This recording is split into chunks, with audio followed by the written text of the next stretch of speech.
Hey y'all, it's Dana, the Marigold Shepherdess, and today I am going to do a one-day make. And what I mean by that is I'm going to do is prep it. All I have to do is prep it, which is either going to be carding it, picking the locks and carding it on my drum carder, or combing the locks, and then spin it, dye the yarn, spin it, ply it, dye the yarn, and then actually make a finished product. It won't be something large, obviously.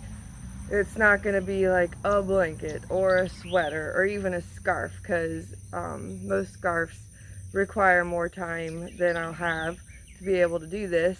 But I'm thinking it's summertime, and who doesn't need a nice sun hat in the summertime? And so I'm thinking of making a sun hat, and I have narrowed it down to 3 choices as far as what kind of wool I'm going to use. So this first wool, this is from a Romney named what's her name? Flora? Her name was Flora. From my friend Penny from 3LNS Farms. And you can see Flora has nice long locks, easy for combing. And I've already combed up a sample here. So this will make really nice worsted weight or worsted yarn. I can make this very smooth yarn that will be really good for a sun hat. So that's a good contender right there. And this will take up the dye beautifully. My second option is actually something most people probably would take one look at and go, absolutely not. But this would be the first time on my Wonder Wool show that I would be spinning with wool from one of my sheep. So this is from Daisy. Daisy is a Gulf Coast native, and she's probably my most wild sheep. She says absolutely not to any kind of human interaction whatsoever. So some of you might actually identify with Daisy on some level. Daisy unfortunately didn't grow a very great fleece, in the sense of it's not a very long lock. Before I washed it, it's about 1.5 inches, almost squeezed 1.5 inches out. Yeah, last year was a mess, and the sheep didn't did the best I could last year. Let me put it that way. And so unfortunately they didn't grow quite the same length in fiber as they normally would, but the quality of the fiber is still excellent. The downside is that all of my sheep tend to get a massive amount of vegetable matter in their wool. I don't know if you can see this. Let me set this down.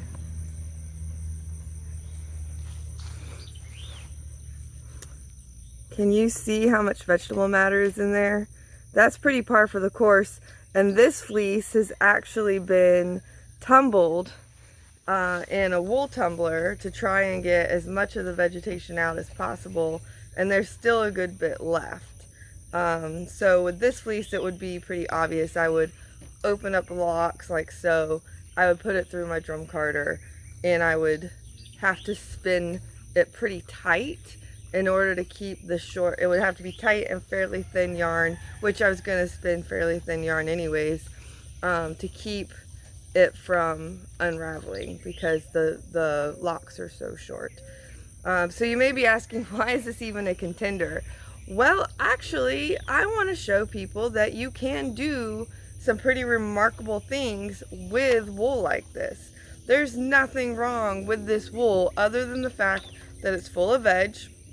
Easy, we can take care of that, not a problem. And that the staples are short.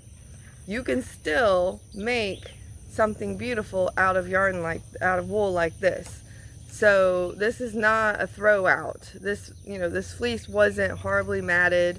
It doesn't have a whole lot in the way of second cuts. It has potential, and I wanted people to see that.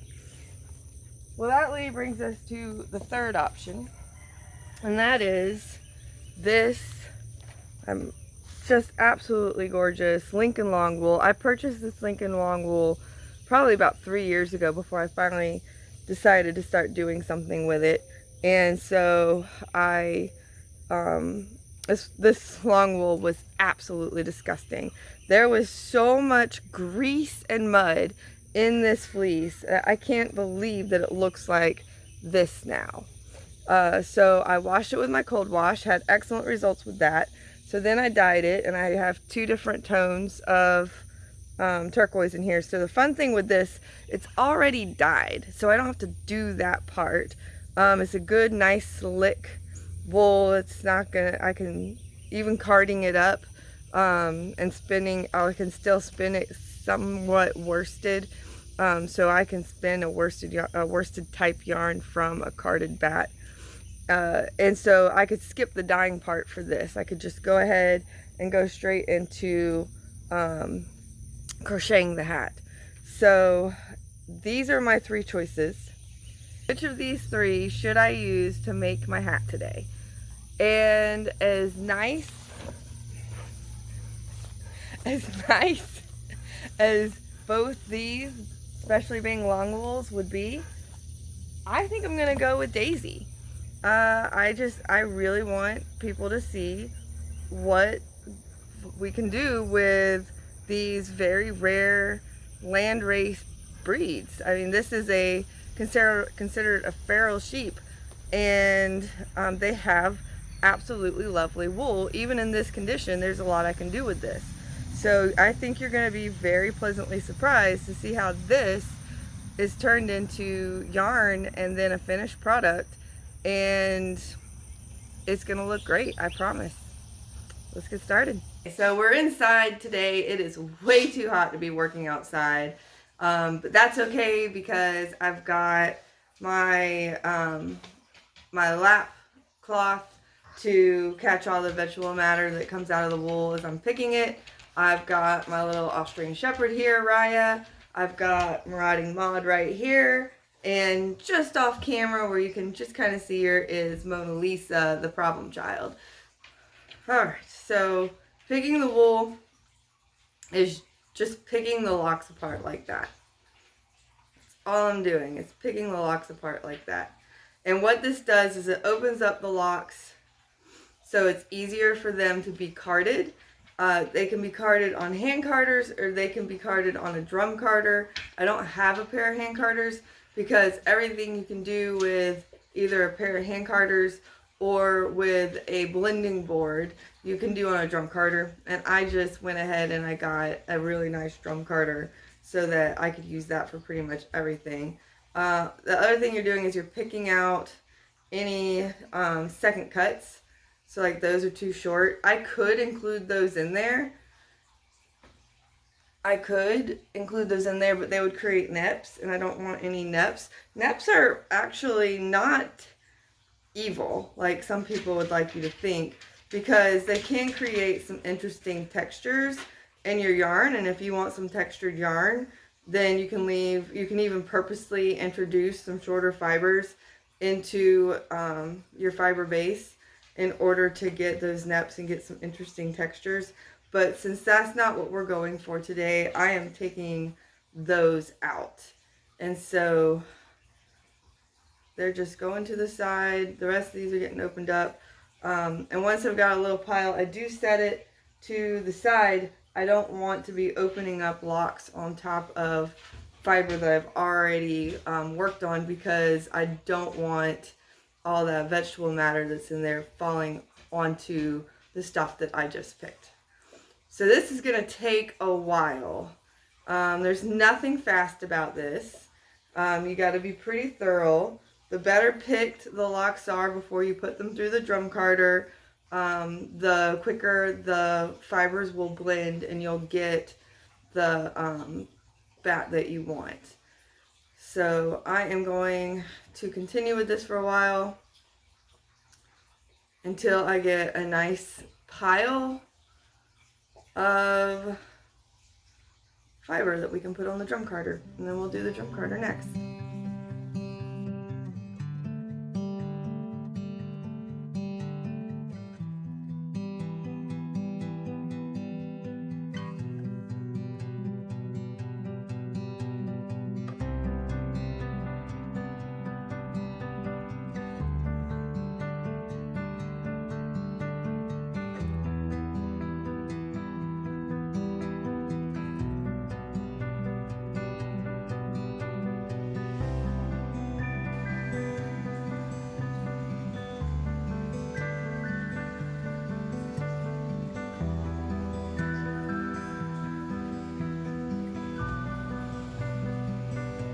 So I just want to spread the fiber out, the wool out, into a fairly thin layer. I've done most of the work by opening up the locks.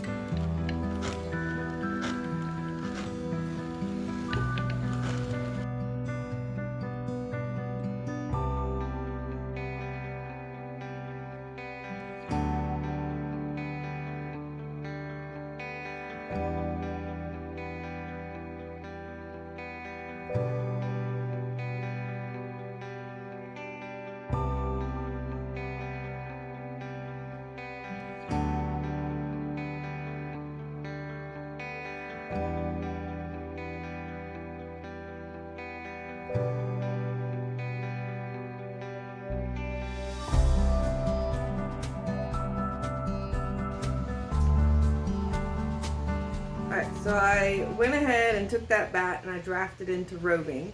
And I'm going to spin this on my Ashford Traveler wheel. This is Rona. She was my very first wheel. And so I thought today I would get her out and do this very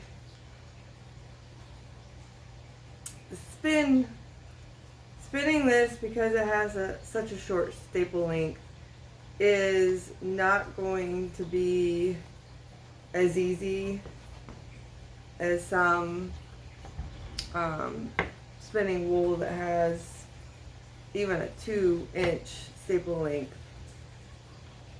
We're just gonna see what this ends up looking like.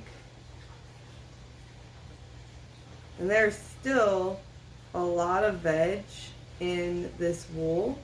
Picking it only got so much out, but it's spinning up nice. Can you see that? Look how nice that is. It's actually spinning up very even. I'm not surprised. I can get the tension on the bobbin break just right. It's not fidgety at all with Rona. So the bobbin break, which is here, it goes across the bobbin here, and you want to get it tight enough that it stalls the bobbin out a little bit, so that the whirl is going a little bit faster than the bobbin. And this is for, wrong direction. This is for me to get this as thin as I can. And I'm using a slower whirl to give myself time to get the drafting for this right. And as I'm spinning, some veg I'm having to pick out. A good bit of it's falling out. And then once I get done washing and dyeing the yarn, more will fall out during plying, more will fall out during washing, and then I'm going to thwack it. So stay tuned for that, because thwacking is fun.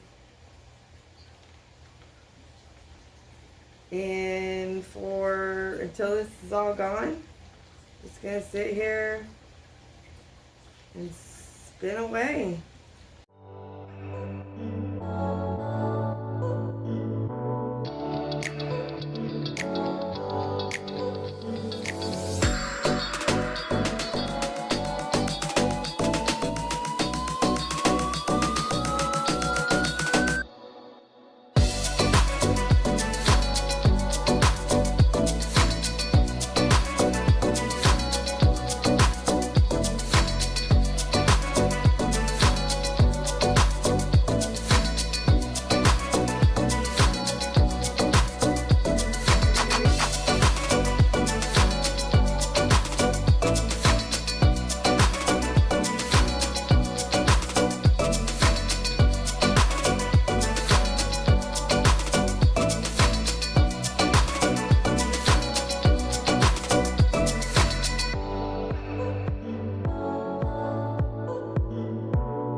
I've spun all the singles, and now it's time to ply them together to make yarn. One little thing.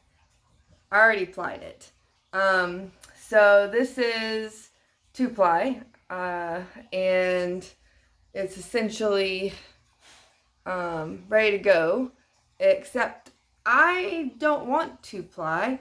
I want 4-ply, and not just any 4-ply.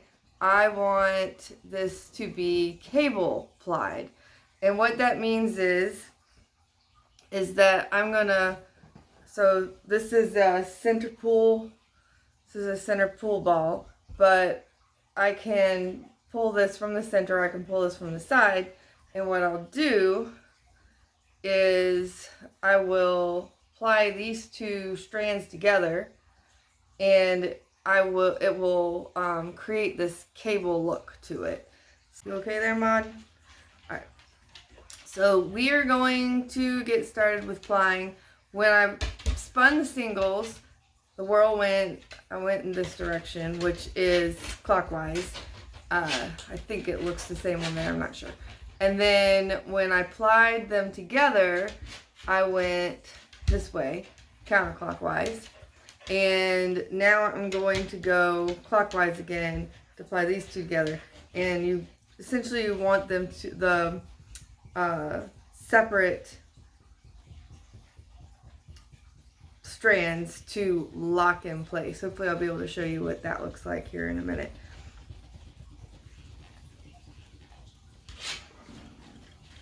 Get a good start on it. I actually want, the ends on this are a little thick.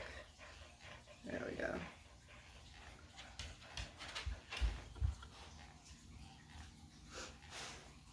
So there's a bunch of, you're supposed to be able to know how many petal treads of the petal you're supposed to do with the whirl that you have on, and all this kind of stuff to get a good cable ply. You figure out what your grist is and everything, and I don't do any of that. I just go, oh, that's what it feels like. I feel the twist in my fingers, and so if it feels like it's too much twist, I go a little faster. If it feels like too little twist, I go a little slower. And I usually get really nicely cable plied yarn. How long has he been up there licking himself?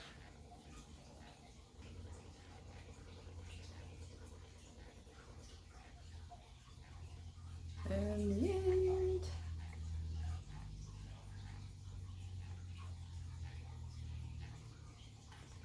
Whee! Lash for nitty knotty. So to get take the yarn off the bobbin and to make a skein, and this is just going to make it easier for washing and dyeing the yarn. If you're wondering if your arms ever do fall off while unwinding the yarn from the bobbin onto the nitty knotty, the answer is yes. Yes, they do. But worth it, because look, there you go. That is cable plied yarn for our sun hat. And I know that you're probably already sitting there, if you're any kind of a fiber artist, you're probably going, that's not enough yarn for a sun hat. But I assure you that it is. Let's have some fun, and let's use some really outrageous and, quite frankly, obnoxious colors for our sun hat. So we've got a neon green and we've got a hot pink, and together, I actually have no idea what they're going to look like together. Okay, so normally I would put a thin layer of water on the bottom just to make sure that I have enough liquid in the pan in order to cover all the yarn. But that's not going to be a problem in this case. I actually have too much dye for this dye pot. So I'm going to do this half first. Oh yeah. Awkward as all get out.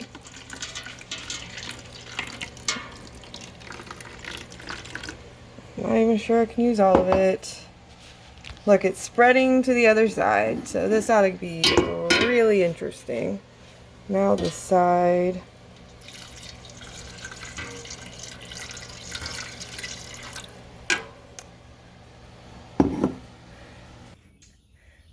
Okay, the yarn is dyed. Time for the big reveal. As you can imagine, since I combined two colors together, we weren't going to get, you know, half of it perfectly hot pink, the other half perfectly neon green. There was going to be some combination. And if you think about it, you know, green is yellow and blue together. Pink is essentially a variant of red.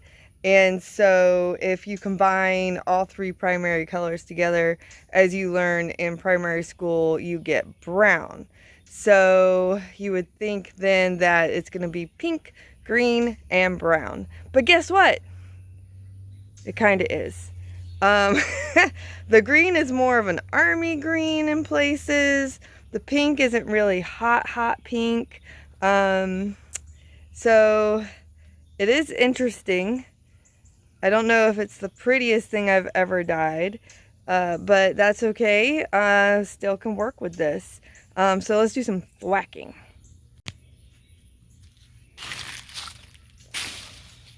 Thwack, thwack, thwack, thwack.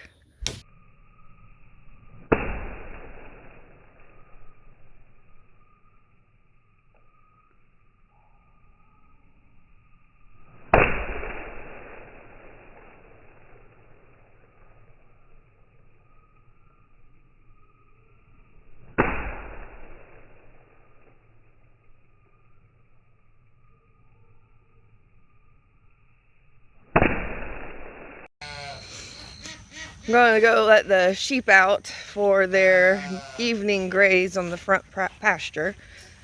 And then I can get back to crocheting. It's 8:15 I think. And it's been a long day. Hey guys. Y'all ready to come out and eat some grass? Well, eat more grass.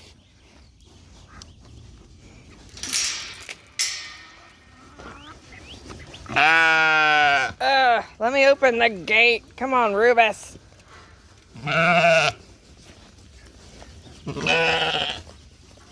That's Daisy.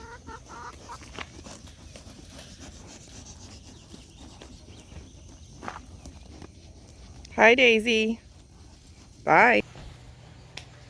Okay, so what you're not going to see is my botched attempt at trying to do the fancy camera over the table, just showing my hands as I crochet and talk.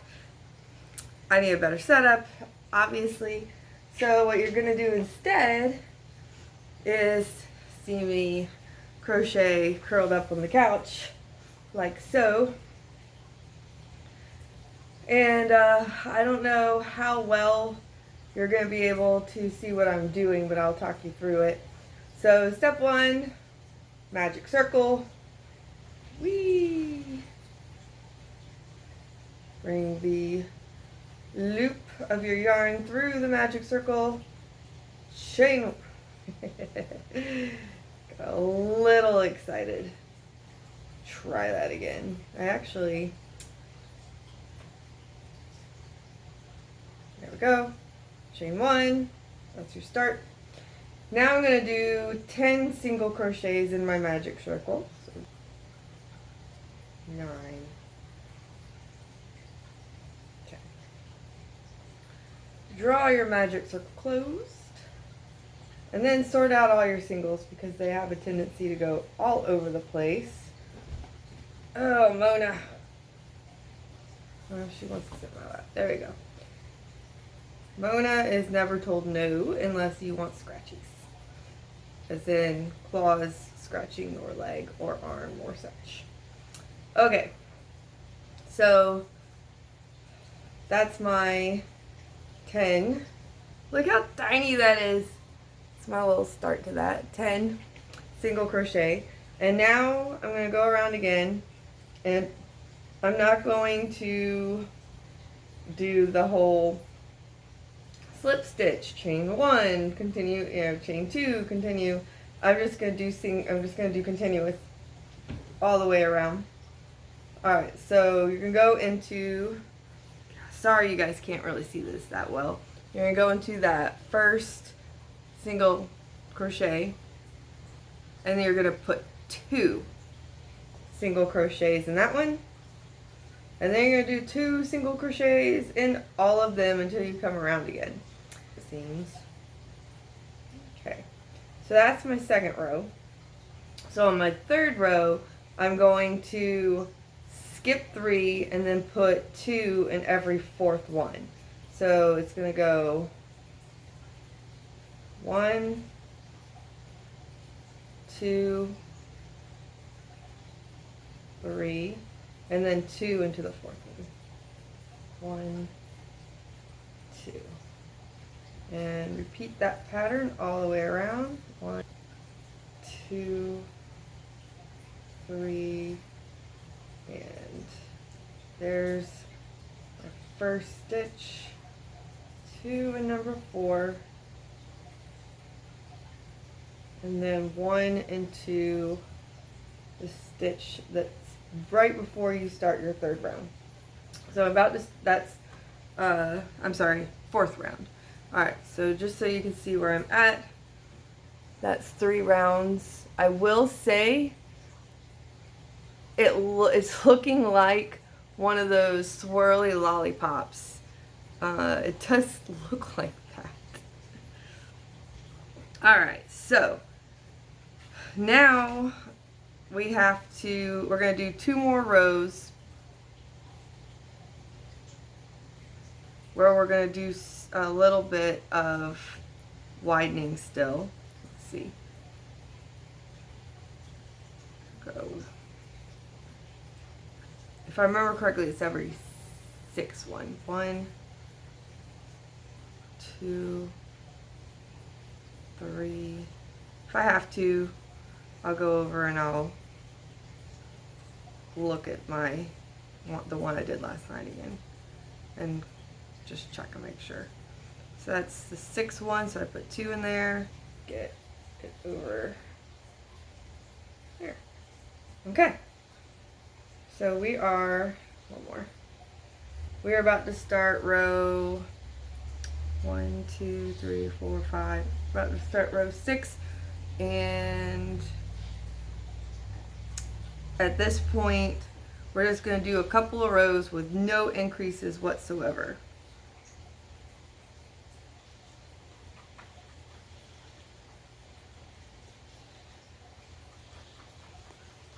Look how cute that's looking. Right now it looks a little bit like a little beanie cap or something. A teeny weeny beanie. So I'm going to do, I can't remember what it's called right now. It's like the band, it's like the hat band, except it won't be a band. I'm going to use single front T-posts, I think is what they're called. I know that the double front T-posts, for sure that's what those are called, but these are going to be single. And it's the same idea, is that you go behind, well, I don't know how well you're going to be able to see that. You go behind the stitch instead of through the stitch.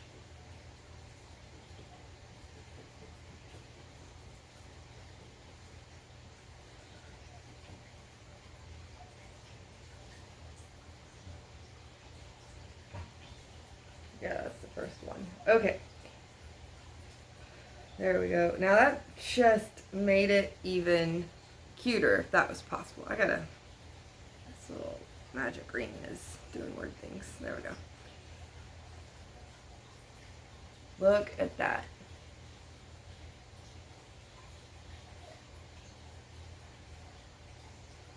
It's got a swirl on top.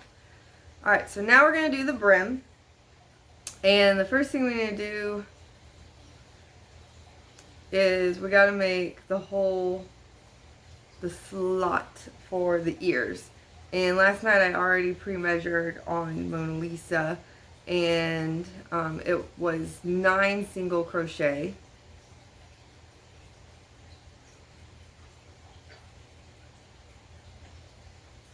In order to get that to fit. And then 1, 2, 3, 5, 6 over.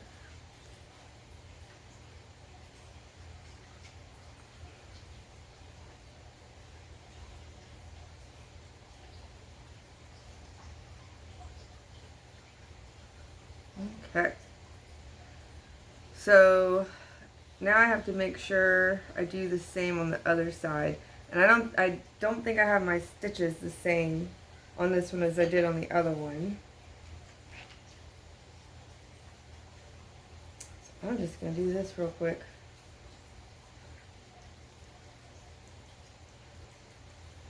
One, two, three.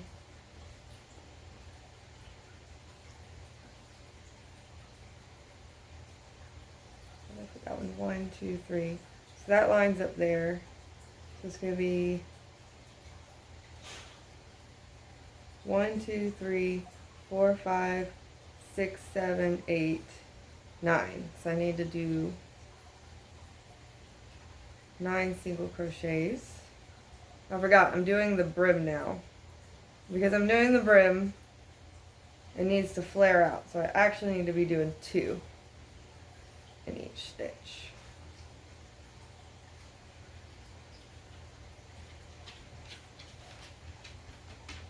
And I can tell you right now, I didn't count that correctly at all. That is not going to work. I need to get rid of some of these. So that's there.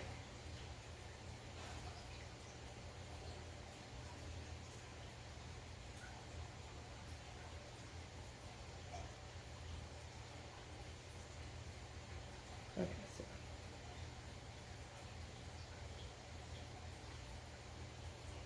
it's okay. That's why we keep checking and counting and doing all things. 1, 2, 3, 4, 5, 6, 7, 8, 9. 1, 2, 3, 4, 5 into 6, 1 and 2 on that one.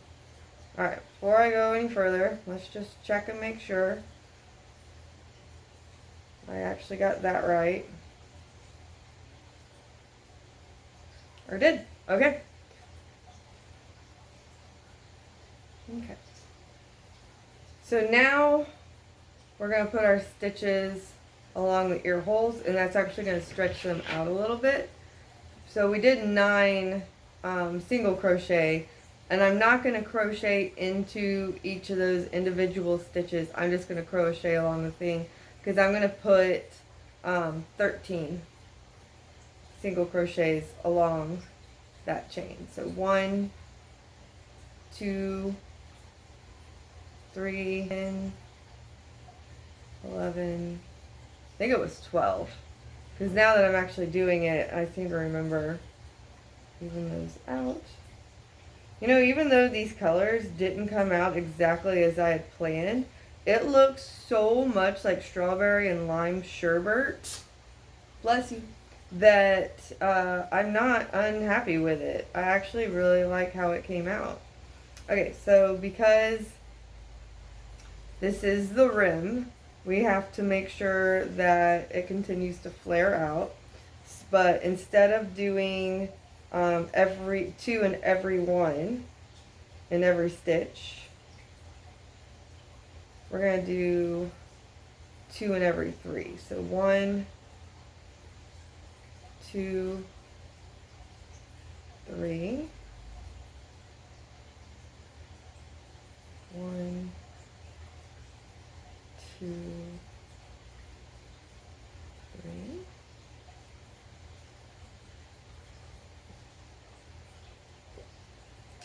Alright, so you can see it's got that wave in it, which is excellent.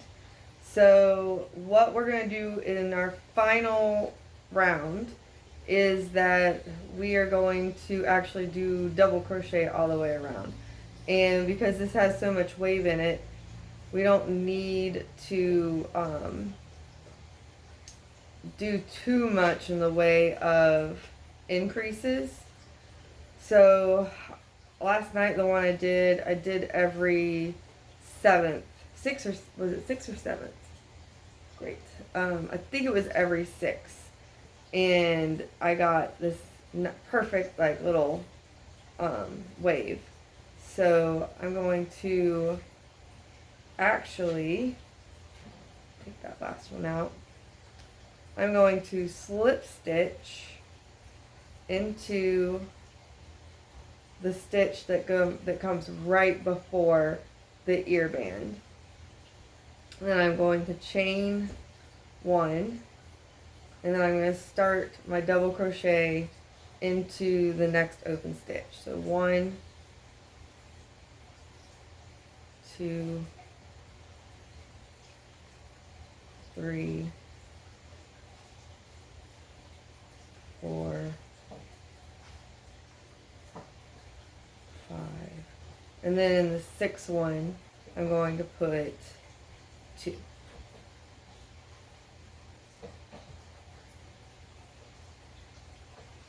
And the nice thing is that there's no question about where that row starts. You can see it very plainly. So when I come back around, I'm not going to be confused about where my row is. So one.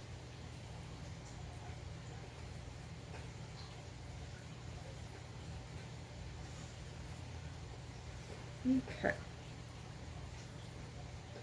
Time to do some weaving in of the ends, and then I'm going to make the little chin strap because it's not going to stay on. Oh, it fits perfect. What do you think, Mona?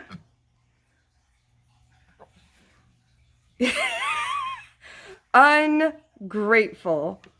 And within 5 seconds, she's like, get it off. You gonna be okay? You almost didn't survive that. Oh, it's just finished. Put the hat on the cats. They didn't appreciate them. But I started this morning at 9. It's 10 now. So it's 13 hours, pretty much straight through. I did stop for a 30-minute lunch, and I had to stop for 2 hours to feed everybody, eat dinner, and get chores done. So that's 10.5 hours, pretty much of just working on getting this hat made. So my cats didn't appreciate it, but if you have a cat that loves wearing hats, this one, you can buy it for only $262. That is $25 an hour for 10.5 hours. I'm not even going to charge you the cost of feeding and caring for the sheep that grew the wool throughout the entire year, the cost of the shearer shearing the fleece from the sheep, the cost and time of scouring the wool with power scour, and the steps to take to get it clean. And I'm not even going to charge you for the bit of dye that I used to dye it. So that's a real steal.